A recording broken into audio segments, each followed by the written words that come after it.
Hey everyone, it's Dr. Al in Kenosha, Town Center Family Dental in Hillsborough. I'm here today with an update, answering some of the questions we've been getting about the coronavirus, COVID, and how it has been impacting the dental office.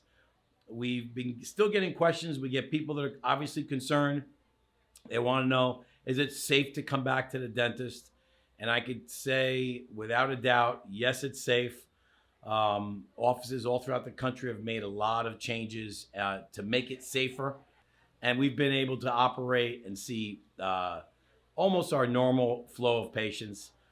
We still have a certain percentage of people that are concerned and they're waiting to hear about vaccines. And I just want to let you know that at this point, all the doctors have received their second dosage of their vaccines, doing well. We feel great. Most of the clinical staff has been vaccinated, both levels of vaccines as well. We get a lot of questions about what do we think about it? Is it good to take the vaccine? Is it not? Recently, I just got back from a conference where we had a guest speaker, Dr. John Suzuki. Dr. Suzuki is an immunologist, one of the most foremost experts on vaccines in the world. And he, in fact, is on the committee that did the approvals of all the vaccines. And I had an opportunity to ask some questions and spend some time with him. And one of those questions is, when are we going to get rid of the masks? When is this thing all going to end? And he had a lot of confidence that by May, that most of the at-risk individuals of getting COVID and of dying from it will be vaccinated by that time. And that was his hope. So his thought was that by May, the risk and the threat of this disease would be greatly diminished, which is right around the corner. So I felt very good about that. The other thing I wanted to know was that if you are vaccinated, can you remove the mask? Can you feel comfortable without the mask? Or do you have a risk of passing it on to someone if you've been vaccinated? And the answer to that is very, very slight risk, and here's why. If you receive a vaccine, you're about 96% protected from ever getting COVID. But what about those 4%? So if you fall in that 4% category, even if you get the coronavirus, the likelihood of you coming down with disease symptoms is very slight because the viral load will be greatly reduced by the effectiveness of the vaccine. So the likelihood of you being able to spread it to other people that are not vaccinated is virtually zero. And that comes from Dr. Suzuki. The other thing is that because of that, it was his thought that we would start to be able to see mask wear greatly reduced over time in our country. So he's optimistic, doesn't think that this is something that people are going to be having to wear forever and ever. Obviously, it's become a little bit of a political subject, and that is going to vary from state to state based on policies.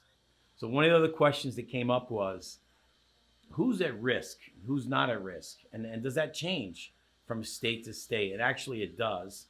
And in March 15th, the state of New Jersey is going to be expanding what they consider to be who is at risk, who is at a greater risk. I'm going to include below this video some links that'll give you information. I'm not going to list them all right now, but by the 15th, so a week from today, it's going to be a little bit different. I'll give you a heads up so you know what that is.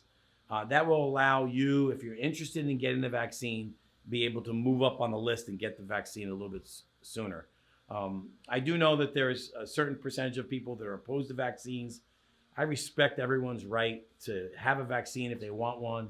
If they don't want one, that's cool too. I want you to know here at our office, we are taking every precaution possible to create the safest environment for our patients. Another question came up was about immunity. How long does it last? So you get the vaccine, how long are we going to be protected? That news really hasn't come out. It's very conflicting. But what I heard at the conference was that you can expect antibodies to last for about 1 year from the time of your injection. So about 12 months. So what do you do after that? It's expected that next year we're going to start to see boosters that are going to be available. And some of those may actually be incorporated into the flu vaccine. So when you go to get your flu shot, you may automatically get a COVID booster if you choose to accept it. That'll be up to you. But expect that news to be coming out in the next few months. I just want to thank those who have been very supportive of our practice during this time. So many kind words to our staff and doctors about the precautions that we're taking. We hear you. We really appreciate those comments. As always, if you have any questions or concerns, you can reach out to us on social media or phone call to the office. We're always available to answer your questions. Thanks again.